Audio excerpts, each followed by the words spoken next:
বলবেন এই লক্ষ্মীর ভান্ডার কে দেয়? মোদি না দিদি?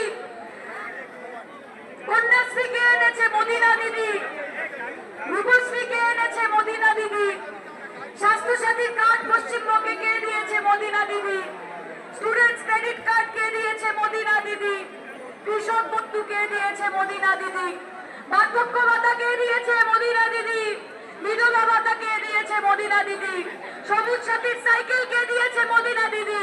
তাহলে ভোটটাকে পাবে মোদি না দিদি? এইটুকুই ব্যাপার। তোমরা জাত নিয়ে কথা বলবে, ধর্ম নিয়ে কথা বলবে, আমরা কর্ম নিয়ে কথা বলবো।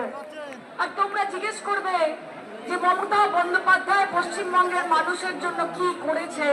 তাদেরকে বলবো যে মুঝসে না पूछ के मेरा कारोबार क्या है, कि मुझसे ना पूछ के मेरा कारोबार क्या है, नफरत के बाजार में मोहब्बत की दुकान लगाई है। এই চারিদিকে এত জাত পাত নিয়ে ঘেন্না ছড়ানো, মানুষের মধ্যে বিভেদ ঘটানো, বিদ্বেষ ছড়ানো, এটা বিজেপির কাজ, এটাই বিজেপির ব্যবসা। আর বিজেপির এই ঘেন্নার বাজারে মমতা বন্দ্যোপাধ্যায় নিজের একটা ভালোবাসার দোকান খুলেছে। সেই দোকান আপনাদের দয়ায়, আপনাদের আশীর্বাদে, আপনাদের সমর্থনে চলছে।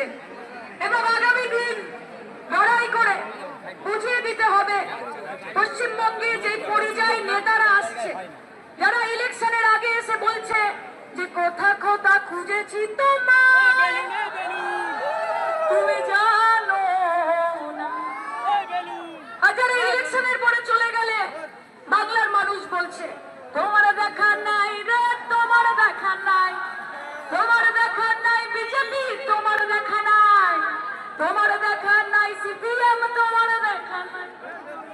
তাহলে তাদের পাশে থাকতে হবে যে আমাদের পাশে থাকে, তাই তো? আর সবসময় হিন্দু নিয়ে যারা মুসলমানের সাথে ভেদাভেদ সৃষ্টি করবে, মুসলমানকে নিয়ে যারা খ্রিস্টানের মধ্যে ভেদাভেদ সৃষ্টি করবে, তাদেরকে বলবেন যে এই পশ্চিমবঙ্গের মাটি দুর্জয় খাঁটি, বিনা যুদ্ধে নাহি দেব সুচক্র মেদিনী। এবং এই বঙ্গের মাটিতে মমতা বন্দ্যোপাধ্যায় শিক্ষায় শিক্ষিত হয়ে, তার দীক্ষায় দীক্ষিত হয়ে আমরা একটাই কথা জানি যে তু হিন্দু বনেগা না মুসলমান বনেগা, ইনসান কি औलाद है इंसान बनेगा। আপনারা বাইরে থেকে এসে মনে করবেন এখানে হিন্দু মুসলমানের দাঙ্গা লাগাবেন, আর আমরা কি ললিপপ নিয়ে বসে থাকবো নাকি? খেলা হবে, হবে তো, লড়াই হবে তো, যুদ্ধ হবে তো,